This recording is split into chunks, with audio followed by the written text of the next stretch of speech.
जुन्नर तालुक्यातील नारंगाव या ठिकाणी आहे। माझ्या सोबत आहे सचिन तोडकर, न्यूज 18 चे पत्रकार आहेत। गेले काही दिवसांपासून त्यांनी सातत्याने बोगस कामगार नोंदणीच्या मेळाव्याच्या बातम्या दाखवलेल्या होत्या आणि समाजातून याबाबत तीव्र संतापाची लाट देखील आलेली होती। अशातच आज नारंगाव या ठिकाणी कामगार नोंदणीचा मेळावा देखील आयोजित करण्यात आलेला होता। 500 ते 700 लोकांची त्या ठिकाणी उपस्थिती होती।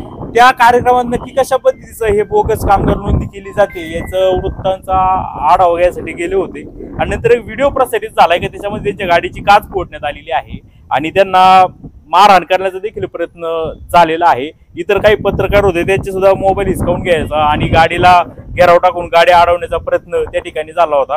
तोडकर साहेब, जरा तर काय सांगाल तुम्ही? आता तुम्ही सकाळी गेला होता तिथं नारंगावला, ही माहिती कशी मिळाली तर कॅम्प होणार आहे म्हणून? ज्यांनी हा कॅम्प आयोजित केला होता त्यांनी व्हॉट्सअपवरती एक मेसेज प्रसारित केला होता की नारंगाव या ठिकाणी आज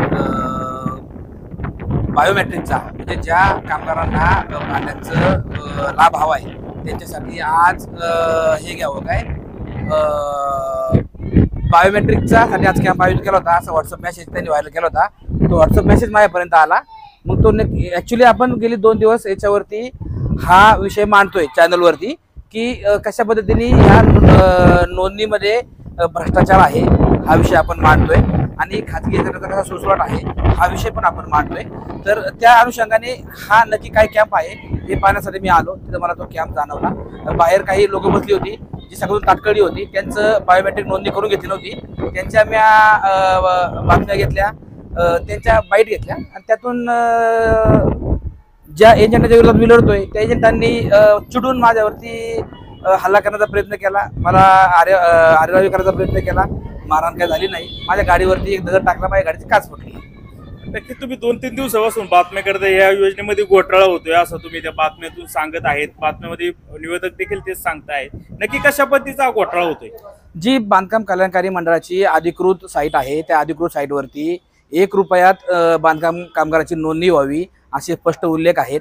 असं असताना अख्ख्या पुणे जिल्ह्यामध्येच ह्या नोंदणी करताना महिलांकडनं किंवा बांधकाम कामगारांकडनं 1000 ते 1200 रुपये घेतले जात आहेत। त्याचबरोबर जे भांड्यांचा लाभ आहे तो भांड्याचा लाभ मिळवून देण्यासाठी 1500 रुपये घेतले जात आहेत। त्याच्यावर मी आवाज उठवतोय आणि याच्यामुळे जर काही खाजगी एजंट कोण असतील त्यांना जर काही त्रास होणार असेल तर त्यांनी माझ्यावरती हल्ला केला काय, 1 हल्ला केला काय, 2 हल्ला केला काय, जी बाजू मी मांडतोय सर्वसामान्यांना 1 रुपयामध्ये ही योजना मिळाली पाहिजे, त्याचे जर 1000 रुपये घेतले जात असतील तर हे चुकीचं आहे।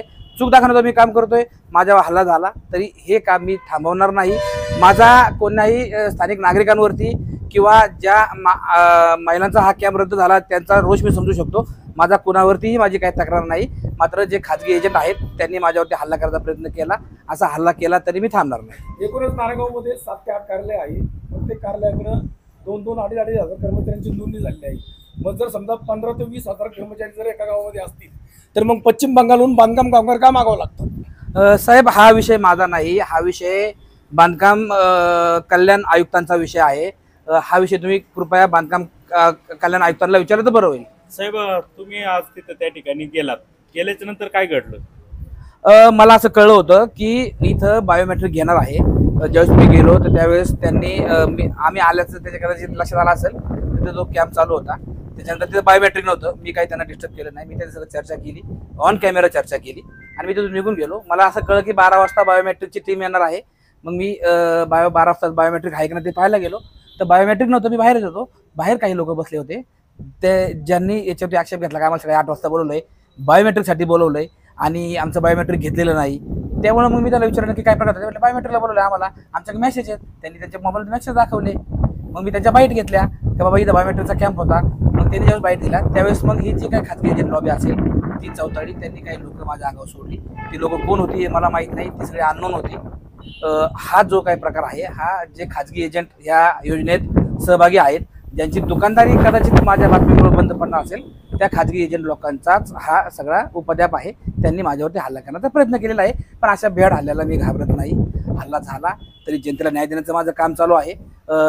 ज्या सर्वसामान्य बांधकाम मजूर आहेत त्यांना 1 रुपयात ही योजना मिळावी ही मागणी मी सध्या लावून धरली आणि इथून पुढेही ही मागणी मी लावून धरण्याचा प्रयत्न करेल। त्याचबरोबर शिष्यवृत्तीमध्ये ज्यांनी पैसे खाण्याचा प्रयत्न केलाय त्यांच्याबद्दलही आपण आवाज उठवलाय, तर ही पण काही प्रकरणं भविष्यात उघड होतील। तर तिथं तुमच्या काही महिलांनी असा आरोप केला का तुम्ही काही महिलांना लगट करण्याचा किंवा हात लावायचा प्रयत्न केला, नक्की काय घडलं? साहेब, तुमच्याच चॅनलवरती बातमी प्रसारित झाली आहे. जो व्हिडिओ तुमच्याकडे आहे तुम्ही तो व्हिडिओ चेक करा. तिथे एकच नाही तर जवळपास 20 लोकांनी व्हिडिओ काढलेले आहेत. मी माझ्या गाडीतून बाहेर आलोय, मी हात वरती करून उभा आहे. तुम्ही तुमच्या व्हिडिओतला शहनिशा करावी. 10-20 लोकांचे व्हिडिओ आहेत, सगळ्यांची शहनिशा करावी. व्हिडिओ दिसणे बघा कसं असतं माहिती आहे का, ज्यावेळेस एखादं प्रकरण मिटत नाही तर आपल्याला पद्धत आहे का त्याला क्रॉस कंप्लीट करायची, काहीतरी त्याच्यावरती चालढकल जोडायची, असा प्रकार करण्याची आपल्याकडे पद्धत आहे. एजंट लोक जे गव्हर्नमेंटला फसवतात ते काहीही हे करू शकतात.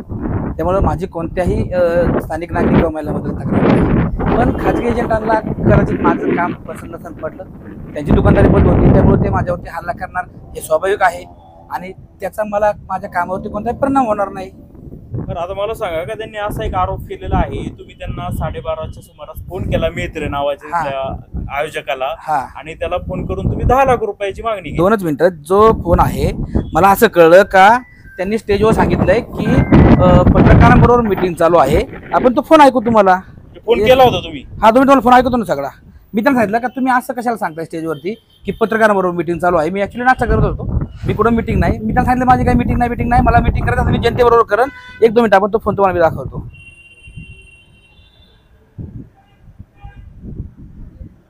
एकच मिनिट.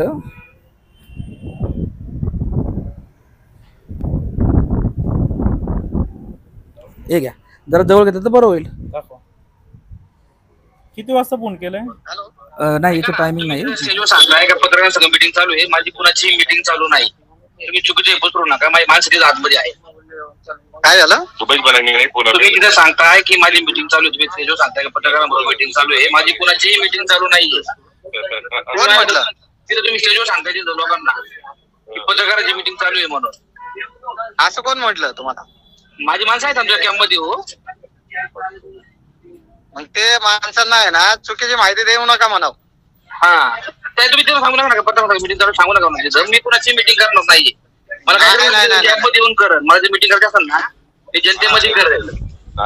अच्छा, मी तुम्हाला काय बोललो ते आले 2 मिनिटं तुम्हाला त्यांच्याशी बोला, तुमचं काय असेल तुम्ही बघून घ्या ना. आमचं काय मला वाजवायचे. बोललो. मला वाजवायचे, मला कोणाची मीटिंग नाही करायची, काय नाही.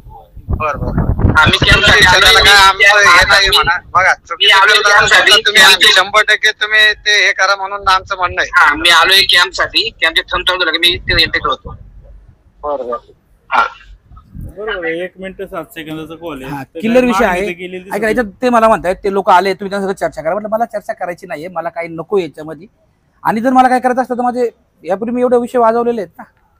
बरं, म्हणजे हा 10 लाख रुपयाचा खंडणीचा तुमच्यावर खोटा गुन्हा करायचा प्रयत्न चालू आहे. तुम्ही सर्व पत्रकार आहात. गेले 2 दिवस याच्यावरती मी काही रिपोर्ट सादर केलेले आहेत. ज्यावेळेस एखादी बातमी एवढी वाजली जाते, माझा 20 वर्षाचा ट्रॅक रेकॉर्ड आहे.